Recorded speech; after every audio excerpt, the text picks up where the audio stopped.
Madres y familiares de detenidos desaparecidos va a evaluar hoy de tarde la convocatoria a la Marcha del Silencio del pasado viernes en Montevideo y en otras 40 localidades del resto del país. Se estima que participaron 200.000 personas en todas las movilizaciones, incluyendo las que se desarrollaron en otros 12 países de la región y en Europa. La organización analizará también cómo continuar el vínculo con el Poder Ejecutivo y si va a reiterar o no el pedido de entrevista, ya que desde que asumió en marzo del 2020 todavía no fue recibida por el presidente Luis Lacalle Pou. En el plenario también estará sobre la mesa un nuevo caso de censura en espectáculos deportivos. El presidente del Club Atlético Peñarol, Ignacio Rulio, denunció que efectivos del Ministerio del Interior impidieron el ingreso al Estadio Campeón del Siglo de hinchas con la remera de la Margarita, que identifica a madres y familiares de detenidos desaparecidos.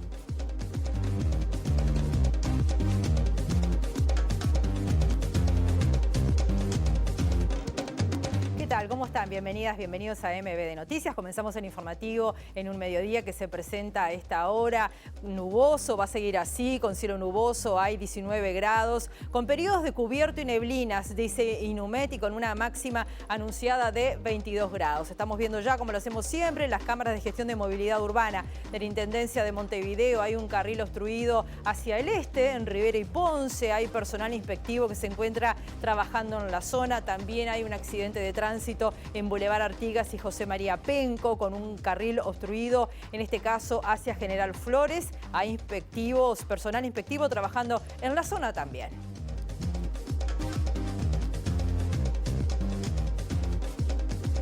Compartimos ahora los principales titulares.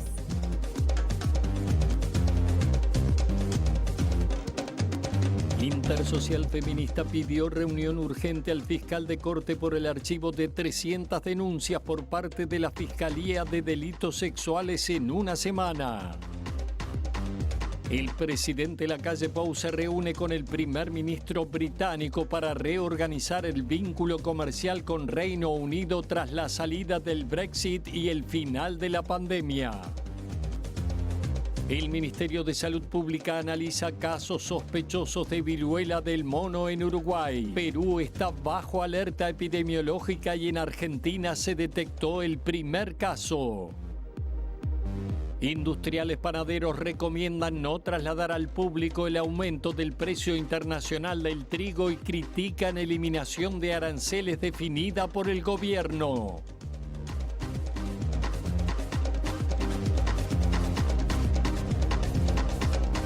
Vamos a recibir con mucho gusto a Luca Veloz, el primer móvil de MBD Noticias. ¿Dónde estás, Luca? Bienvenido. Buen mediodía para ti. Adelante. Buen mediodía, Rosina. Estamos en la zona de Verdisol porque está bloqueada la entrada de la planta de la empresa Riogás. Los trabajadores están movilizados aquí por un conflicto que vienen manteniendo. Un conflicto que empezó con esta empresa a partir del despido de un funcionario de una empresa de distribución, una empresa tercerizada, y ahora se ha generalizado en toda la empresa Riogás porque la empresa ha sancionado a varios trabajadores, algunos de ellos dirigentes sindicales, y esto ha provocado que se corte todo el suministro del gas de esta empresa. Las otras empresas siguen funcionando, pero los trabajadores denuncian que la empresa toma como rehenes el conflicto sindical para tapar una ineficiencia y una dificultad en la entrega y en el suministro del gas. En minutos vamos a estar ampliando esto. Muchas gracias, Luca. El otro móvil está a cargo de Mauricio Pérez, que está ubicado en la sede del directorio del Partido Nacional. Hay allí un homenaje al doctor Jorge Larrañaga, un año de su fallecimiento. ¿Cómo estás, Mauricio? Buen mediodía para ti. Adelante, bienvenido. Buen mediodía, Rosina. Como tú decías, en este momento aquí en el honorable directorio del Partido Nacional se está realizando un homenaje al ex senador y ex ministro del Interior, Jorge Larrañaga, un año de su fallecimiento. Como vemos aquí a mis espaldas, se está realizando esta sesión solemne, se está pasando un video sobre la trayectoria de Larrañaga con la presencia, entre otros, del secretario de la Presidencia, Álvaro Delgado, también del ex ministro de Desarrollo Social, Pablo Bartol, y otras autoridades del gobierno. Los dejamos con breves palabras de lo que está haciendo el homenaje, con palabras del propio ex senador Larrañaga y ex ministro del Interior, Interior, Jorge Larrañaga. Excepcionales en la vida nacional. Con Uribe, con Timoteo Aparicio, con Leandro Gómez, con Saravia, con Herrera, con Wilson. Estábamos viendo entonces, como decía Mauricio, ese homenaje que está ahora en desarrollo en la sede del directorio del Partido Nacional al ex ministro del Interior, al doctor Jorge Larrañaga. Volvemos con Mauricio en algunos minutos. Les contábamos en la portada que tras la marcha del 20 de mayo, madres y familiares de detenidos desaparecidos va a realizar hoy un plenario para analizar el medio centenar de actividades que se desarrollaron en todo el mundo y la posibilidad de reiterar el pedido de entrevista al presidente de la República en la calle Pou. Fue como si nos diéramos un abrazo todos juntos nuevamente, a pesar de que estos 2 años para atrás se hicieron pequeñas concentraciones en alguna cooperativa, o como en el caso de La Paloma, que habían llegado a medir la distancia para poder manifestar, pero ese reencuentro, ese calor humano es impagable. Hemos asegurado, como quien dice, de que esta memoria siga viva, que podemos quedarnos tranquilos, que las nuevas generaciones han tomado el tema, lo han entendido. Además de las marchas, instalaciones urbanas y conversatorios, un grupo de atletas organizó 6 columnas de corredores que realizaron intervenciones en sitios de la represión para desembocar en la marcha sobre 18 de julio. Madres y familiares advirtió sobre las restricciones en las canchas de fútbol. Bueno, alguien se tiene que hacer responsable. Si el presidente se pronuncia de esa forma, quiere decir que alguien movió algo a los efectos de sacarle una camiseta a los hinchas que entraban. Se tiene que hacer responsable y esa libertad la tienen que dejar que la gente se exprese. Son expresiones totalmente pacíficas, no lastiman a nadie. ¿A quién pueden llegar a lastimar? Y además de la marcha principal en Montevideo, otras 40 se realizaron en distintas capitales y ciudades de los demás departamentos, como así también movidas en otros 12 países de la región e incluso en Europa. En todas las movidas se replicó la consigna: ¿dónde están? La verdad sigue secuestrada. Es responsabilidad del Estado y se respetó el silencio como forma de protesta. Los asistentes también portaron carteles con las imágenes de los detenidos y las detenidas desaparecidos, principalmente aquellos oriundos o vinculados al departamento. Si bien en comparación con las más de 150.000 personas que se calcula participaron de la movilización en la capital, la asistencia fue sensiblemente menor. En todos los casos se reconoció una mayor presencia que en el 2019, que fue el último año que se había realizado de forma presencial. Vamos a ir a otros temas porque la Intersocial Feminista solicitó una reunión urgente al fiscal de Corte Juan Gómez tras el archivo de 300 denuncias de delitos sexuales que en 10 días realizó el nuevo fiscal de delitos sexuales de cuarto turno. Hablamos del doctor Raúl Iglesias. Eso es muy grave, nos preocupa muchísimo porque no sabemos las razones de por qué fueron archivados, más teniendo en cuenta lo difícil que es para una mujer. Muchas veces también a veces son niños, niñas y adolescentes que sufrieron ese abuso sexual. Entonces poder llegar hasta la instancia de la justicia y que sean archivados los casos nos parece muy grave. También nosotras siempre decimos que hay que reforzar las fiscalías y trabajar mucho en la especialización en todo el sistema judicial, el sistema educativo, en todas las áreas. Volvemos al móvil con Luca Velosa. Adelante, Luca. Lo decíamos, estamos en la planta de Verdisol, está bloqueada esta y la otra que queda por camino de Lecoq, las 2 plantas de Riogas. Esta empresa tiene el 65% del sector de gas a granel y más del 50% en el envasado de garrafas. Y estamos con Fabio Riverón, presidente de Fuesis. ¿Cómo comienza este conflicto? Este conflicto comenzó solamente con la empresa Geogas, que produjo un despido por notoria mala conducta y después de 3 instancias en el Ministerio de Trabajo no apareció ninguna prueba. Nosotros focalizamos ahí concretamente que no íbamos a estar cargando los camiones de esta empresa y bueno, decisiones claramente llevadas adelante por la empresa Riogas fueron las que profundizaron este conflicto. Y a partir de esto se dieron nuevas sanciones. Sí, en realidad ha venido en una escalada. El día viernes la empresa, en primera instancia, no tenemos muy claro, resolvió no cargar las 10.000 garrafas que tenía previstas. Después entendimos por qué no lo hizo. En realidad ese día resolvió solamente sacar 200 garrafas al mercado. El día sábado comienza con las sanciones, sanciona a 7 trabajadores.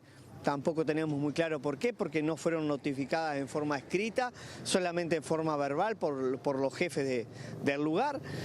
El día domingo incurre en la situación de un tercer turno donde hace trabajar la planta con personal no calificado y por lo tanto acá queremos ser muy francos con la población en general, decirle que nosotros como organización sindical no vamos a dar garantías del estado de esas garrafas, ya que varios de los puestos necesarios para tener la seguridad de las garrafas antes de la salida de la calle no fueron cubiertos por personal no calificado, entonces no tenemos muy claro cuál es la situación de esas garrafas. Pueden haber garrafas vencidas perfectamente en la calle en este momento y bueno, en el día de hoy de mañana incurre en la situación donde sanciona a 5 compañeros más, pero sobre todo incurre en la sanción a un dirigente sindical por estar haciendo justamente tarea sindical. Alexis, ustedes dicen que acá la empresa no puede cubrir el mercado y por eso toma esas acciones. ¿Cómo es esto? No, lo que pasa es que nosotros hace rato que venimos denunciando de que la empresa no está preparada para afrontar una zafra como la de grano. Realmente arrancaban en diciembre con varias unidades rotas, con una unidad con un problema de empapeleo también, tienen otra unidad en el taller, ahora en este momento tienen una unidad grande que es una cisterna también con un problema hidráulico. Los camiones que llevan a granel y ¿a qué público abastecen? Y estos camiones a granel abastecen a los secaderos de grano, hospitales, CAIF, empresas de, por ejemplo, hoteles, un montón de cosas de ese tipo. El tema es que la empresa lo que hace es agravar el conflicto, sancionar a trabajadores para que el sindicato reaccione y con eso tapar la realidad que tiene una problemática con los camiones, ¿no? Entonces lo que está haciendo es generar el conflicto y redoblando la apuesta, ¿no? Para generar más un caos a la población, ¿no? Para que la opinión pública nos vea como que somos los ogros y en realidad lo único que estamos diciendo nosotros hace más de un mes es que queremos trabajar y la empresa lo que está haciendo es buscar la manera de que el sindicato no trabaje. Ahora, ¿hay peligro con estas garrafas que salieron a la calle sin estar testeadas? Y sí, hay un peligro, ¿no? Ese peligro lo puede correr el riesgo de la persona que compre la garrafa, ¿no? Porque, como lo decía Fabio Riverón, si no está el personal calificado para usar la maquinaria en la cual, por ejemplo, tenés una recuperadora, una máquina que revisa la válvula, si tiene una fuga y demás, y esa gente la ponen a trabajar, que en realidad esa gente la capacita el personal efectivo de la planta, porque vamos lo que es, un trabajador entra a la planta y está 3 meses o 4 para saber cómo trabajar debidamente. No es que lo ponen ahí y trabajan, no, lo que están haciendo es incumplir en un montón de cosas y están poniendo en riesgo todo. Ahora, por ejemplo, hoy de mañana quisieron poner 2 personas que no están capacitadas a cargar un camión de granel en la tablada que no tienen ni siquiera las habilitaciones y hace un rato lo quisieron mover de vuelta. ¿Qué hicimos nosotros? Dijimos, no, así no va a salir. Vos das vuelta al camión, haces una mala maniobra, conectás mal una manguera y capaz que reventás una instalación, ¿no? En esas condiciones no, si hay un personal que está capacitado y que hoy iba a trabajar perfectamente todas las unidades, todos los trabajadores y hacer todo el trabajo que había que hacer. Lo que están haciendo es generar un conflicto, lo están buscando y están tratando de que el sindicato quede mal visto. Nosotros vamos a ir para adelante porque entendemos que así no es. Estamos en una asamblea hace un ratito, sancionaron 5 trabajadores por estar en una asamblea, cuando había gente del sindicato que estaba trabajando en diferentes sectores, lo que están buscando es generar más conflicto. Si esa es la idea, lamentablemente, nosotros vamos a tener que resolver como gremio, como SUT, con la FUES y demás sindicatos, el PCNT y demás, cómo seguimos, porque realmente es lamentable que una empresa con capitales argentinos esté agarrando de población a la población uruguaya. La verdad es inconcebible. Y encima el estudio Ferrer avalando todo este tipo de situaciones, generando sanciones, dando ideas para seguir profundizando el conflicto. La verdad es lamentable. Pues si se ha pedido la mediación del Ministerio de Trabajo. Sí, la estamos pidiendo desde hace varios días en realidad. Hace un rato tuvimos nuevamente una comunicación con el Ministerio, pero bueno, hasta acá en realidad está claro que el ejercicio que se ha hecho no ha alcanzado en realidad y como decía bien Alexis, en este momento estamos con la medida tomada y a la espera un poco de ver si se puede generar un ámbito en el Ministerio que destrabe esta situación. Alexis y a Fabio Riverón les agradecemos también a todos los trabajadores que están aquí y vamos a seguir trabajando para el Informe Central. Claro que sí, gracias Luca. Vamos a otros temas. El expresidente de la Comisión Nacional de Contralor de la Salud Mental, hablamos del doctor Ángel Balmagia, dijo esta mañana en Ciudad Viva que preocupa que el Ministerio de Salud Pública siga sin nombrar a los integrantes de este ámbito, que entre otras funciones tiene la de controlar la situación de internación de pacientes, tanto del ámbito público como privado.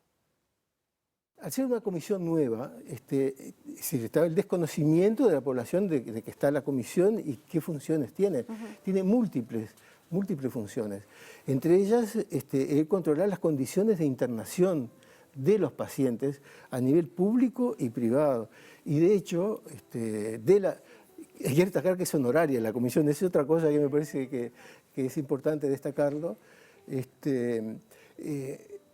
Tiene que ver con el control de la atención en todo el país, y controlar la situación en que se encuentran las personas internadas, tanto en lo público, en lo privado. Y allí... ¿Control que se hace por ustedes o por que también nosotros, por denuncias? Bueno, ahí está, por la comisión. Tomamos conocimiento por la prensa, por alguna denuncia de familiar, por alguna denuncia de un vecino, y hemos hecho muchas inspecciones en instituciones públicas, instituciones privadas, y algunas de ellas derivaron en la sugerencia del cierre de esas instituciones. Seguimos hablando de salud porque el Ministerio de Salud Pública está muy atento por estas horas, realizando monitoreos sobre posibles casos sospechosos de la enfermedad que se llama la viruela del mono. Actualmente se detectaron casos en Canadá, España, Estados Unidos, Gran Bretaña, Italia, Portugal, Suecia. En la región Perú está bajo alerta epidemiológica y en las últimas horas se conoció un caso sospechoso en Argentina. El Departamento de Vigilancia en Salud del Ministerio de Salud Pública informó este fin de semana que monitorea la situación y realiza el seguimiento de casos sospechosos de acuerdo con la sintomatología y los antecedentes de viaje. Se trata de una enfermedad zoonótica viral rara causada por el virus del mono transmitido a los humanos por diversos animales salvajes. La transmisión de persona a persona puede producirse por contacto estrecho, con secreciones de las vías respiratorias, lesiones cutáneas y transmisión sexual. El periodo de incubación es de 5 a 21 días, suele ser autolimitada y benigna. Los síntomas duran de 14 a 21 días. Comienza con fiebre, cefalea, ganglios linfáticos inflamados. Entre 1 a 3 días después del inicio de la fiebre aparece una erupción cutánea, por lo general en el rostro, y luego se extiende al resto del cuerpo. No hay tratamientos específicos. La vacunación antivariólica ha resultado eficaz para la prevención de la viruela símica. La misma no se administra desde la erradicación de la enfermedad, pero podría utilizarse para control de brote. La letalidad es menor al 10% y los casos más graves se han reportado en niños pequeños. Hace algunos minutos el ministro interino de Salud Pública, José Luis Sagián, confirmó que no hay ningún caso sospechoso todavía de esta enfermedad en nuestro país y, por otra parte, pidió a las personas que viajaron, que llegaron recientemente del exterior, que extremen las precauciones ante la aparición de algún tipo de síntoma. Vamos a otros temas. La Asamblea de la Asociación de Escribanos del Uruguay respaldó en las últimas horas el accionar de la directiva ante la difusión de un spot publicitario a favor del no a la derogación de los artículos de la ley de urgente consideración. El resultado era el esperado por nosotros, no teníamos una idea de que iba a ser distinto. Sí lo valoramos como muy positivo porque pese a que hubo una moción que en definitiva terminó avalando lo que hizo la comisión respecto del spot, fue importante que aproximadamente la tercera parte de la Asamblea votara en rechazo a esa actitud. Según Sainz-Gamba, se trató de una asamblea complicada, con un cierre temprano de la lista de oradores y con discursos que optaron por la descalificación y el agravio, pero que permitió visibilizar las posturas divergentes dentro del gremio. Además, se logró avanzar sobre el costo de ese spot, aunque persisten dudas sobre cómo se financió. El costo de la campaña fue aproximadamente unos $50.000, $40.000 que la comisión había autorizado en un principio. Luego aparecieron otros gastos como el IVA y bueno, no sé si algún otro gasto más, que hicieron que ese monto subiera de los 40 a los $50.000. Se nos dijo que eso salió de un fondo especial, el cual no quedó claro cómo se conformó, cuándo se conformó, ni qué fondos tiene. Entonces, sí tenemos claro cuál fue el gasto, no tenemos muy claro de dónde salió el gasto. La Brigada Solidaria Agustín Pedrosa del Zunca hizo un lanzamiento de sus actividades del 2022. Las prioridades son colaborar en mejoras habitacionales por la llegada del frío, lo que incluye más seguridad en la parte eléctrica y obras de accesibilidad para personas con discapacidad.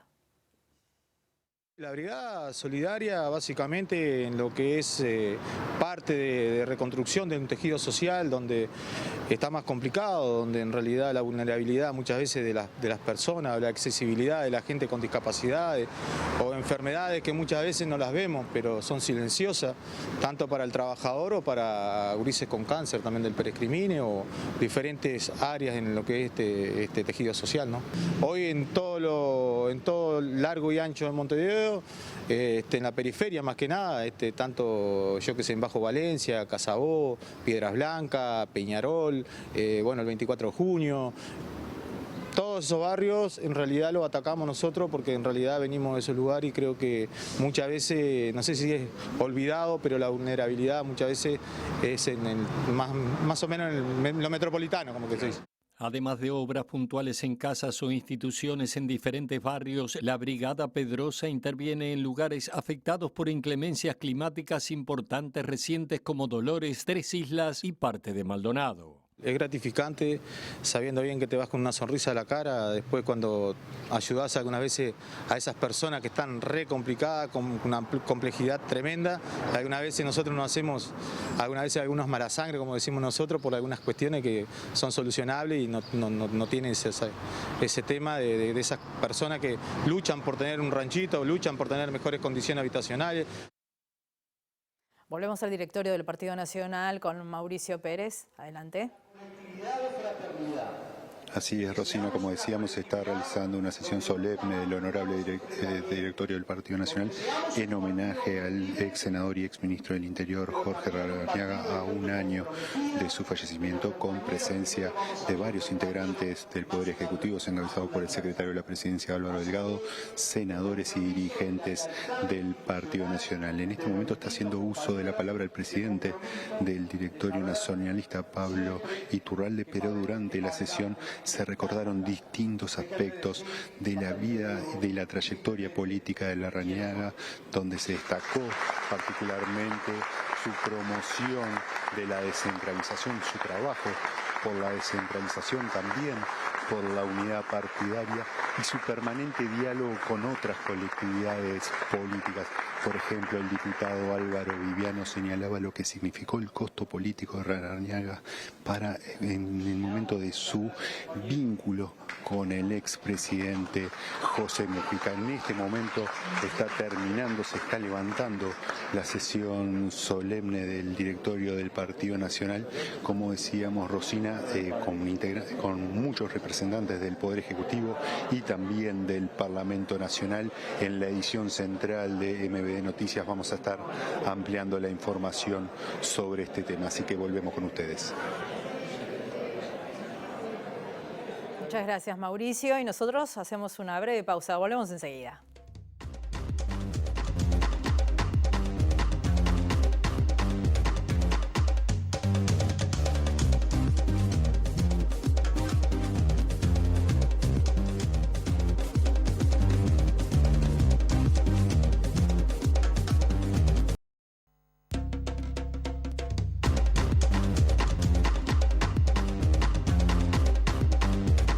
Bloque de MBD Noticias y les contamos que el Centro de Industriales Panaderos le pidió a las empresas asociadas que no trasladen el aumento del precio internacional del trigo a sus productos. Por otra parte, cuestiona la decisión del gobierno de reducir los aranceles para la importación de aceites y de harinas.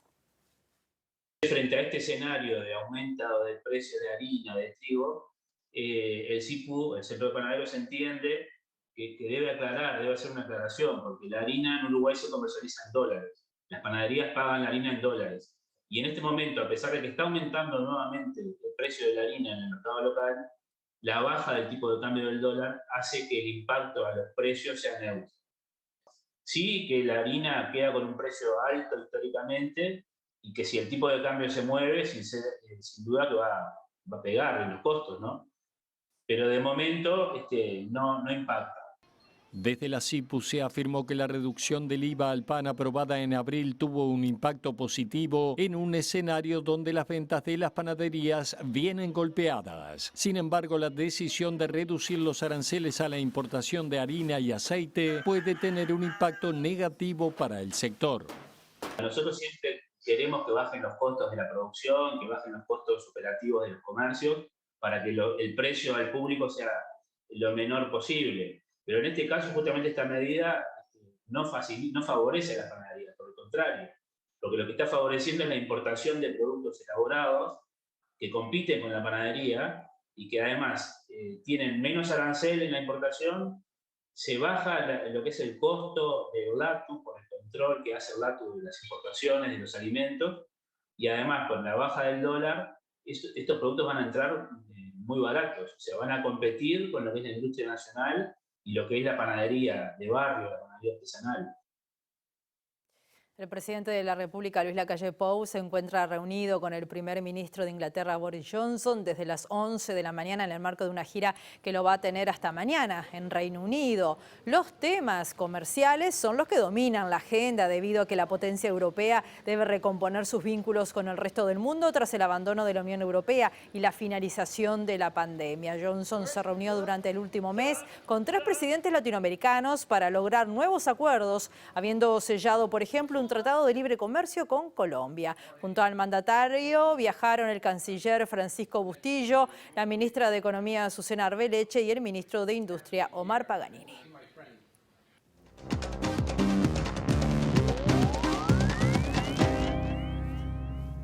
En el ámbito internacional, el candidato a la presidencia de Colombia por la coalición de izquierda Pacto Histórico, Gustavo Petro, denunció el sábado un presunto plan para suspender las elecciones del domingo 29 y que estalle la violencia en el país. Están asustados y se desesperan. Durante un acto público y ante unas 40.000 personas, el candidato del Pacto Histórico hizo un llamado a sus competidores Rodolfo Hernández y Sergio Fajardo a ponerse en alerta y los convocó a una reunión de urgencia para hoy lunes con el propósito de unirse contra lo que calificó como un golpe a las elecciones. Están intentando un golpe contra el voto popular.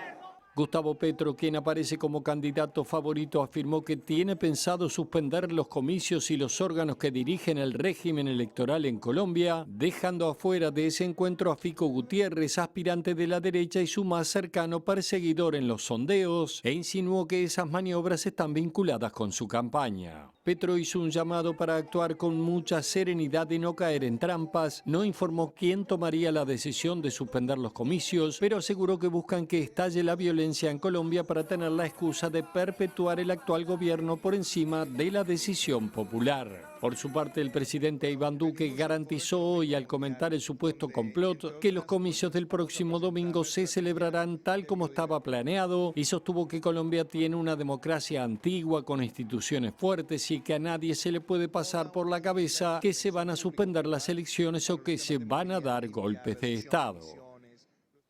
Nosotros nos vamos, los esperamos a las 19 horas en la edición central de MBD Noticias. Que pasen muy bien.